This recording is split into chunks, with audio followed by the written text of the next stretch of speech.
I was gonna just say Cooper Flagg's good. I mean, Cooper Flagg is I, I can't believe how good that kid is. He's so fucking good. He's so good. He's so fun to watch. He's so good at everything.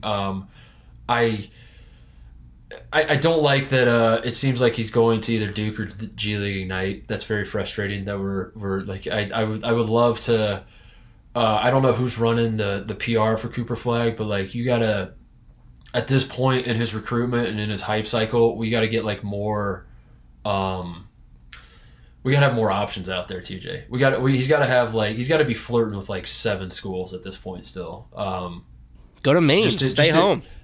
Just to get the whole country like when it's known that you're kind of going to Duke or G League, it just kind of like takes the wind out of the sails a little bit for everybody. But like I throw Maine on the list. I'm gonna do Cooper Flagg's top 7 for him right now. Top 7. You go Duke. Put Duke on the list, sure. I don't think you do Carolina. A lot of 5-star guys will do both. They'll put Duke and Carolina. I always see that as a little cowardly and like a little like you're sort of to me that undermines the rivalry because I feel like every basketball player you figured out by age like 14 whether you're a Duke or a Carolina guy. You know, like you have to know which side you fall on. So if you're putting both of these schools in your top 7s. That tells me you're going through an identity crisis and you don't know who you are. So I'm not putting Carolina. We're going Duke. No Carolina. I think he does UCLA. I think he throws UCLA in there because I think you throw a West Coast school in there. I think Oregon and like Bronny with the Oregon and USC thing. When he had Oregon and USC in the mix. I feel like that was a good play for Bronny, and that made a lot of sense. But I think I think you can't now. Cooper Flagg can't now have like you need one West Coast school. It can't be Oregon. It can't be USC because Bronny just did that. Arizona and Gonzaga. Do you do San Diego State? UCLA just feels like the play. I think UCLA. You got to do the blue blood on the West Coast. I think you're right. Maine has to be in the mix. Throw Maine in there. Do the hometown deal, get the people really excited. Do we know where his parents are from? Where his like look that up because that I need to know like did his mom or dad play somewhere? We need that. I think what other blue blood? His mom played at Maine and she was a captain as a senior. Yeah, you got to do Maine. Put Maine in the top 7. I think you go a Big East school too. I think you throw in a Big East school. I think you do like St. John's. Whoa, St. John's with Pitino. I think you take a bag from Kim English and do Providence. Yeah. I think like Kim English needs like a big like I think Providence needs like a big like fuck you to Ed Cooley, like we're gonna be fine without you. So I think Providence pays Cooper Flagg just to be in their top 7, just to show up in the top 7. I think Providence was like, listen, we know you're not going to come here, but just throw us on the graphic. Here's $50,000 just to put us on the graphic to make us feel like, we got something cooking. Post Ed Cooley, like UConn feels a little too on the nose. Like UConn and Duke is like a little too. That's. Maine. So we got Maine. I think I like St. John's though. St. John's is good. They're on every list right now. I think St. John's. Let's do Maine, St. John's, UCLA, Duke. We still need 3 more. An SEC school. Yeah, Auburn SEC maybe. School.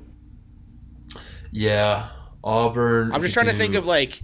Every time I see a 5-star recruit put out a top 12, what schools are on it, and I feel like Auburn somehow ends up on way more than they should. Maybe like Florida. Yeah. Florida feels like a. It's gonna be devastating Texas. when he just goes to overtime. I think Texas. I think he's got Texas on the list too. He's gonna go G League Ignite or go. He's gonna go to Duke. Which I don't mind, to be honest. Like I was thinking about this the other day. Like I think I don't know if I'm gonna hate Duke, dude, because I like Kyle Filipowski. Like that's where we're right. It's like I like Shire. I like Kyle Filipowski, who's going to be fucking awesome this year for Duke, by the way. Like Kyle Filipowski might be, as we're entering a college basketball season where you're like, who could possibly knock Zach Edey off of National Player of the Year perch, which is probably nobody. He's probably going to win it again. But my pick would be Filipowski. Filipowski's going to be so freaking good. I like Filipowski a lot. I like Cooper Flagg a lot. He's probably going to Duke. So if I'm waking up with the realization that like I don't hate the head coach, and these 5-star white dudes that are going to Duke, I actually kind of like. Not even kind of. I fucking love Cooper Flagg, and I. You don't have a reason to hate them yet. They have to give you a reason to hate them. Yeah, I'm like, what's going on here? Like, I'm not gonna pretend to hate Duke just because once upon a time I did. Like at this point, like that makes me that would make me a fraud, you know? That kind of like. That means that they were right the whole time, and like I was the asshole. If I just like blindly hate Duke, that's not, you know, I hated Duke. I had my reason. Yeah, exactly. I had my reasons to hate Duke. Now the reasons are gone. I'm not going to hate him, and that's where we're at. So, but I love Cooper Flagg, and the part of his story that is more fun to root for, because I want to get out ahead of this as a white man saying I love a white basketball player over and over and over again. You got to be careful sometimes, TJ. The Celtics writers of the 80s and 90s have shown us that we gotta learn from their mistakes and be a little more cautious with how much we're gassing up Danny Ainge and Kevin McHale. They just hustle first Larry guy Bird, in the jam, last guy out. Play the game the right way. I think the Cooper Flagg demographic that is far more enticing to me than the color of his skin is that he's from Maine. That is a way cooler story than like Carlos Boozer being from, and Trajan Langdon being from Alaska. I remember, and Mario Chalmers being from Alaska. Like when I heard that those guys were from Alaska, I thought that was the coolest shit ever. I vividly remember watching Trajan Langdon at Duke and just being like, this dude's from fucking Alaska? Basketball players come from Alaska? That's crazy. So the fact that we might have the number 1 pick in the NBA draft from Maine, that is, I just want to go on record as saying that. That's what I'm cheering for more so than when I want Cooper Flagg to go number 1 in the draft. I want him to go number 1 representing the state of Maine, not representing white people. Okay, I just want to get out ahead of that. Okay, this has nothing to do with that. So if he goes number 1, I think he instantly, I'm looking at a list right now, pops into at least the top 15 most famous people from Maine ever. He probably already is. Duncan Robinson's from Maine? Yeah, Duncan's from Maine, right? I think I talked about this before because like Duncan was, he's technically from Maine, I think.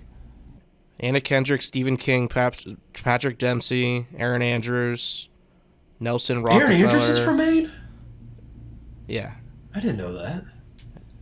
And then I think Cooper Flagg slots in like 11th on this list, if I had to guess where he would be. If he goes number 1. Yeah. All right. Well, we should do Maine celebrity power rankings. Yeah. Just like update the people based on how Cooper Flagg played at Peach Jam. How many points did he have? He had 28. All right, that bumps him up to number 9 then. Yes.